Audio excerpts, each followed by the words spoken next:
Hey there, my name is Nancy Roth.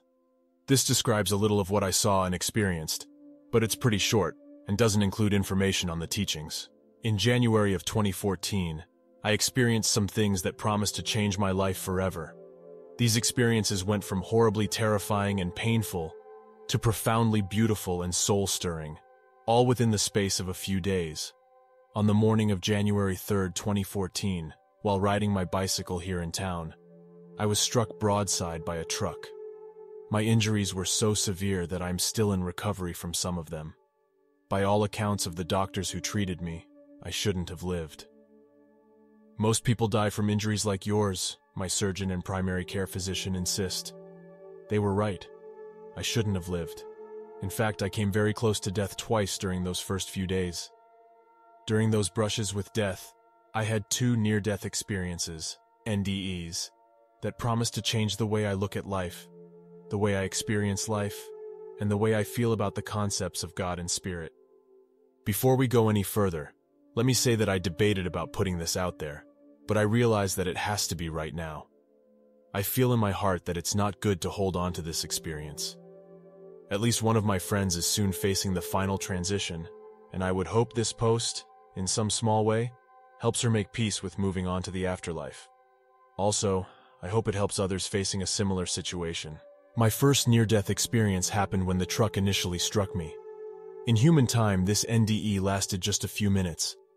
As I was struck, I realized that my consciousness was in 2 places simultaneously. One part, very scared and animal-like, was firmly inside of my broken body that was stuck on the vehicle's axle and being dragged under the truck. The other part, a very calm, dispassionate observer, hovered out in front of the truck and off to the south, watching the whole scene unfold from a distance. This dual consciousness seemed quite normal to the observer part of me. The observer was calm about the whole thing, and I remember the feeling that this was all happening for a reason, that there was nothing to fear. The observer, me, watched as witnesses stopped, called for help, and as the paramedics arrived. When the paramedics started working on me, my 2 selves came back together. Once I was stabilized enough to move, they transported me to the nearest trauma hospital. It turned out that my head and spinal injuries were so severe that I'd need surgery.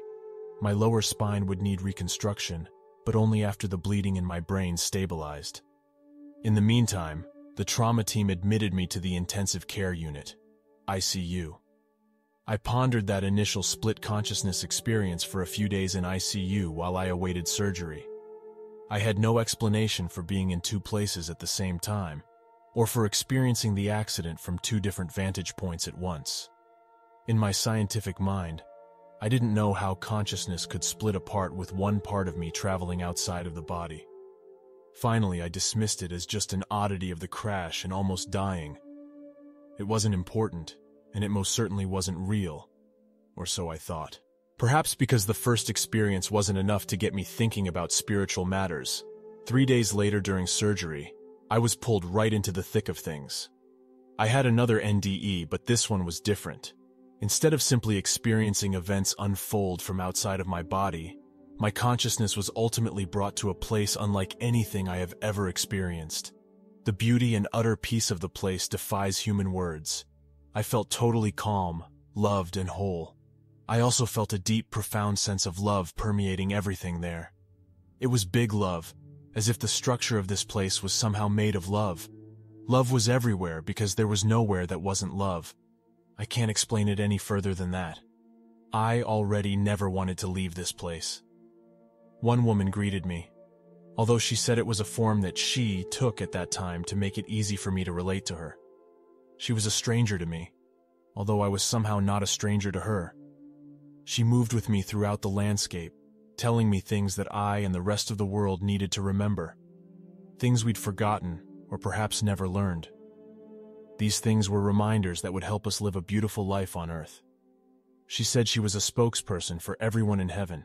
Somehow, she was a conduit for the information I was being given, because if I met and communicated with everyone who wanted to speak with me, I would be overwhelmed. It felt as though we were together for days, even weeks. The amount of information she passed on to me was staggering. I am still processing it. But eventually she insisted it was time for me to go back to my life. The thought of that made me weep like a child. I didn't want to go back. Not now, not ever. This place was too beautiful and loving for me to want to leave. But she insisted that I had a life to live. It wasn't time for me to be here for good. I argued up and down and even yelled a few times. Can you imagine arguing with a being such as this? But I did. I argued and cried. I insisted I didn't want to go back to a broken body and all of the repercussions from this experience that awaited me. She watched me with what I felt was sadness, but she insisted that it was my time to go back. As I opened my mouth to argue again, I was back in the surgical recovery room. I was confused, weeping, and already missing that place and the being who I'd met there. No, I am no longer an atheist or agnostic, although at this point, I don't want to put a label on what I am. I did have the good fortune to be shown spirit in a way that made me realize that I can no longer deny it for myself. These experiences have opened my heart to all peoples, all faiths, and all beliefs in a way that I would not have thought possible. I will share a small bit of the first thing she taught me. We are primarily here to love, to practice love, to show love, to experience love. Hate is not the language of spirit, nor is fear. Love is. It is a love that has no conditions or strings attached. It is simply love in all of its forms. I was asked to share this with as many people as possible, so that is what I intend to do. That's what I promised, after all. I am not sure yet how I will get out the information. I think telling on a blog is a good start, but I expect that some larger form of publication will be in the works too. Yes, this is all real. No, I didn't make up or embellish any of it.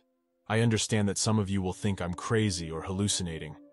Some of you may find any explanation to deny my experiences because they feel uncomfortable to you. Some people I have known for years may choose to distance themselves from me. This could cost me much. I was an agnostic scientist until just a couple of months ago, after all. But this is me and my life now. I trust that telling my story and all that follows will help more than it hurts, that it gives people hope, and that it brings people together. It may be that telling the story brings new people or opportunities into my life as well. All is as it should be. While my time on the other side, aka heaven, was brief in human terms, when I was there it felt as if weeks or months were passing. I observed an amazing amount in, at most, a couple of human hours. The first wonderful thing that I experienced was the beauty of heaven, both visually and in a feeling sense. When I was there, a landscape of gently rolling hills surrounded me. Flower-filled grassy meadows spread out on the hills around me. There were huge, deciduous trees in full leaf.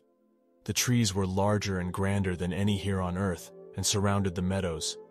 There was the barest sense of a light mist, as if it were a humid summer morning clung to the tops of the trees. The sky showed a very light blue, similar to what you might see at the ocean's shore, with wispy clouds and a very bright but somewhat diffuse golden light. That was the visual. But there is more to heaven than what we can see with our eyes. Below the surface, visuals was a well of feeling fueled by love, peace, and an abiding presence that I will call Spirit or God. Through the landscape around me, I sensed a profound feeling of peace, brightness, goodness, and love. The beauty I felt really does deserve a capital B. It wasn't just pleasing to the eye. There was something deeper to it, more harmonious, more blessed, and more powerful. Everything felt tied together by love and peace, and the beauty of the scenes around me was the product of this unconditional love. While the beauty of heaven took my breath away, the sense of love completely ensnared me and made me want to stay there forever. I felt a deep sense of that love flowing through all things around me. The air, the ground below my feet, the trees, the clouds, and me. I felt the love flowing around me, flowing through me, and eventually capturing me by the heart. I felt supported by a loving presence so powerful, yet so gentle, that I cried again. I had never experienced such unconditional love and acceptance in all of my years on the planet. It felt as though this place were built from love and peace on a very grand cosmic scale. What I realized, and was later told by my guide, was that love formed the structure or underpinnings of heaven.